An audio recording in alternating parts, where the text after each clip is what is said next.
नमस्कार मित्रों, जय मां सरस्वती। कैसे हैं आप सब लोग? उम्मीद करता हूं बहुत अच्छे से आप सब लोग होंगे। आज मैं आपसे बात कर रहा हूं उत्तर प्रदेश पुलिस में स्टेनो और क्लर्क की टाइपिंग के बारे में। 18 अक्टूबर टाइपिंग का पहला दिन आप सभी का, और शुभकामनाएं मेरी। ईश्वर से प्रार्थना है आप सफल होकर लौटें। कुछ बातें जो टाइपिंग के समय आपको ध्यान देनी है मैं आपको बता देता हूं। पहली बात तो ये है कि आपको अपना कीबोर्ड चेक करना है। चेक करने से मतलब उसकी प्रत्येक की को आपको चेक करना है। उस प्रत्येक की को चेक करने के दो तरीके होते हैं। एक तरीका तो यह है कि जो आप लोगों को पता है, ट्रायल वो लोग देते हैं। ट्रायल में आप की को देख सकते हैं आपका कीबोर्ड सही से काम कर रहा है या नहीं। दूसरा, उससे पहले हमें समय मिल जाता है। कैसे? आपका जब आप लॉगिन नहीं किया उससे पहले भी आप कीबोर्ड की प्रत्येक की को उंगली से दबा के देख लें कि वो अच्छे से काम कर रही है या नहीं। ऐसा तो नहीं है कि मैंने की दबाई और वो बीच में अटक गई, ऐसा ना हो। एक एक की को आप सारे को चेक करके देख लें। जिस समय आप खाली बैठे हैं उस समय आप इधर उधर की बातों में ध्यान ना दें। आप प्रत्येक कीबोर्ड की प्रत्येक की को दबा के देख लें ये अच्छे से काम कर रही है या नहीं कर रही है। दूसरी बात, जब ट्रायल होगा तो आप टाइपिंग के मूड में थोड़ा सा कम आए। जैसे ट्रायल होता है तो हम क्या करते हैं कि एकदम से टाइप करने लग जाते हैं, वो ना करें। उससे पहले आप प्रत्येक की को दबा के देखें। यदि मैंने 2 नंबर की दबाई है तो 2 छप रहा है या नहीं छप रहा है। मैंने कै वाली की दबाई है तो कै छपा या नहीं छपा। ठीक, रे वाली की दबाई तो रे छपा या नहीं छपा। ऐसे आप सारी की को चेक कर लें।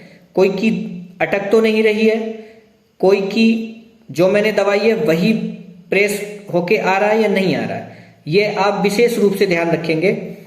और दूसरा, न्यूमेरिक कीपैड और अल्फाबेट कीपैड दोनों को बिल्कुल अच्छी तरह से चेक कर लेंगे।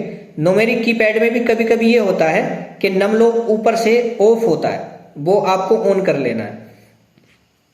वरना इस चीज के ज्यादा चांस होते हैं कि टाइपिंग में यदि अंक आ गए, मान लीजिए 1 2 3 टाइप करने के लिए आ गया और मैंने न्यूमेरिक कीपैड की तरफ जब हाथ चलाया तो वो छपे नहीं। वो छपे नहीं क्यों? क्योंकि वो ऑफ है। न्यूमेरिक कीपैड ऑफ है, उधर से ऊपर नमलोक होता है, उससे वो ऑफ है तो वो चलेगा नहीं। और जब वो चलेगा नहीं आप होपलेस हो जाओगे। तो आप उसको पहले ही प्रत्येक की को, इसीलिए मैं कह रहा हूं प्रत्येक की आप चेक करके देख लेंगे वो प्रॉपर काम कर रही है या नहीं कर रही है। दूसरा, कोई की अटक तो नहीं रही है, ये भी आपको चेक कर लेना है। और दूसरी महत्वपूर्ण बात, ये सब करने के बाद जब आप टाइपिंग के लिए पहला मिनट निकालेंगे तो एक तो आपको एकदम से तेजी से टाइप नहीं करनी है। उससे क्या होगा, तेजी से आप ज्यादा तेजी से टाइप करोगे तो आपकी गलती होने का ज्यादा चांस होते हैं। और शुरू में जब ज्यादा गलती हो जाते हैं तो फिर हम होपलेस होने स्टार्ट हो जाते हैं। यदि ऐसा हो कि आपकी टाइपिंग में गलतियां ज्यादा आ रही हैं, आपको स्पीड थोड़ी सी कम कर लेनी है। उससे क्या होगा, आपकी जो गलतियां ज्यादा आ रही थी वो थोड़ी कम हो जाएंगी, थोड़ी नहीं सारी कम हो जाएंगी। दूसरा, अपने माइंड से ये बिल्कुल आप लोग निकाल दो कि टाइप भारी आएगी। कोई भारी नहीं आएगी।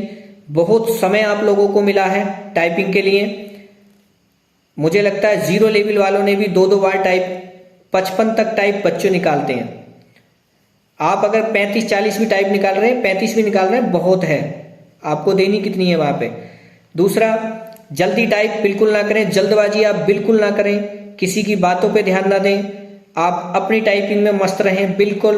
और शुरू में बिल्कुल धीरे धीरे से टाइपिंग करनी शुरू करें। जैसे ही गलतियां आपकी ज्यादा आनी स्टार्ट हो जाए, आपको लगे मेरी गलतियां ज्यादा आ रही हैं, मेरी एक्यूरेसी गिर सकती है, तो आप अपनी स्पीड को थोड़ा डाउन कर लें ताकि आपकी जो गलतियां हैं वो कम हो जाएं, एक्यूरेसी आपकी सुधर जाए। एक्यूरेसी सुधर जाएगी, स्पीड ऑटोमेटिक सुधर जाएगी। आप इन बातों का विशेष ध्यान रखें। दूसरी बात, और जो आखिर में मैं आपसे बात बता रहा हूं, आप बिल्कुल भी अपने माइंड से ये निकाल दें कि आप फेल हो सकते हैं। कोई भी फेल नहीं होने वाला है, सभी लोग पास होके आओगे। इन्हीं शुभकामनाओं के साथ ईश्वर से मेरी प्रार्थना है आप सफल होकर लौटें। धन्यवाद। जय मां सरस्वती।